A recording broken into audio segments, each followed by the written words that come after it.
నరేంద్ర మోడీ గారు నమస్కారం. నా పేరు ప్రసాద్. హైదరాబాద్లోని బాలానగర్లో చిన్న ఇండస్ట్రీ నడుపుతాను. నెలకి 2 లక్షల దాకా ఆదాయం వస్తుంది. అంటే ఏడాదికి 24 లక్షలు. నిజాయితీగా అయితే ఏడాదికి కనీసం 3 లక్షల ఆదాయ పన్ను కట్టాలి, మినహాయింపులన్నీ పోను. అయితే నేను జస్ట్ 30,000 మాత్రమే పన్ను కడతాను. ఎందుకంటే నేను ఒక మామూలు మధ్యతరగతి ఫ్యామిలీలో పుట్టా. కష్టపడి చదువుకొని కొన్నాళ్ళు ఉద్యోగం చేసి పైసా కూడబెట్టి ఇప్పుడు సొంత ఇండస్ట్రీ పెట్టుకునే దశకి చేరుకున్నాను. నా సంపాదన 2 లక్షల్లో 1 లక్ష నా కుటుంబ అవసరాలకి సరిపోతుంది. మిగతా 1 లక్ష భూములు, బంగారం లాంటి వాటిలో ఇన్వెస్ట్ చేస్తాను.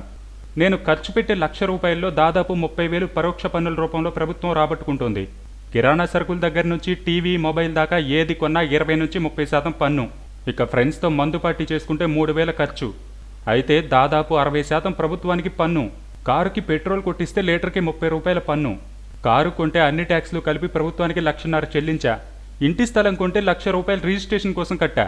ప్రభుత్వం కనీసం మట్టి రోడ్డు కూడా వేయని మా కాలనీలో స్థలం కొన్నందుకు ప్రభుత్వం డెవలప్మెంట్ ఛార్జీల పేరుతో 50,000 వసూలు చేసింది.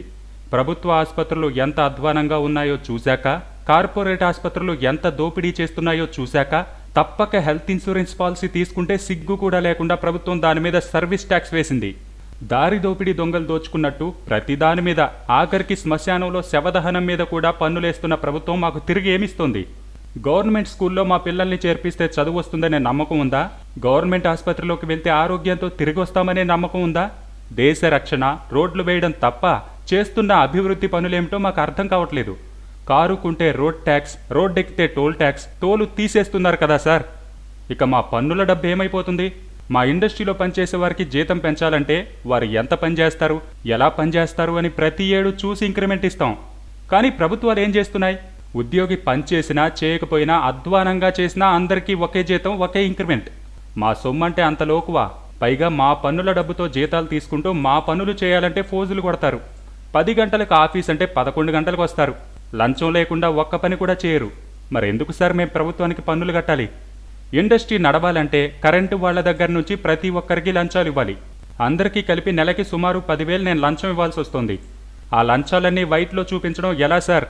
అందుకే సార్, మాకు ప్రభుత్వానికి పన్ను కట్టాలంటే కడుపు మండిపోద్ది.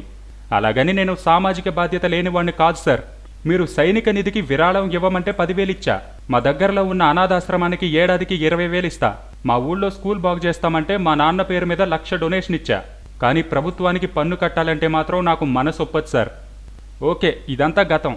ఇప్పుడంతా వైట్ మనీలోనే వ్యవహారాలు చేద్దాం.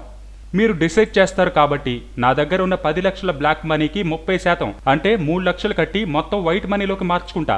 కానీ రేపటి నుంచి నేను నెలకి 10,000 లంచం ఇవ్వకుండా పనులు అవుతాయనే గ్యారంటీ ఇస్తారా? లేదా లంచాలని చెక్ రూపంలో తీసుకోమని ఉద్యోగులకి పర్మిషన్ ఇస్తారా? ఇక నాయకుల సంగతి చెప్పలేదు కదా. మా గల్లీ లీడర్ దగ్గర నుంచి ఎమ్మెల్యే దాకా అందరి ఎలక్షన్లకి అన్ని పార్టీల వాళ్ళకి విరాళాలు ఇవ్వాలి, లేకపోతే ఇబ్బంది పెడతారు. వీళ్ళని కూడా విరాళాలు చెక్కుల రూపంలో తీసుకోమని చట్టం తెస్తారా? పార్టీల డబ్బుల లెక్కల్ని రహస్యం లేకుండా ఓపెన్గా చెప్తారా? ఇప్పటికే బోల్డ్ పన్నులు కడుతున్న మాకు ప్రభుత్వం ఏం సేవలు ఇస్తుందో చెప్పండి. నాయకుల జల్సాల కోసం, ఉద్యోగుల జీతాల కోసం అయితే మేము పన్నులు కట్టం సార్. వీలైనంత ఎగ్గొడతాం. 10 ఏళ్లకి మళ్లీ దేశంలో బ్లాక్ మనీ పెరిగిపోతుంది. అప్పుడు మళ్లీ నోట్ల మార్పిడి తెస్తారా? ఇందుకు కాదు సార్ మిమ్మల్ని ఎన్నుకుంది. మీ నిర్ణయం వల్ల 2 రోజులుగా చేతిలో డబ్బు లేక ఇబ్బంది పడుతున్న మా వర్కర్స్ కూడా మీ మీద నమ్మకంతో ఈ ఇబ్బందిని సంతోషంగా భరిస్తున్నారు.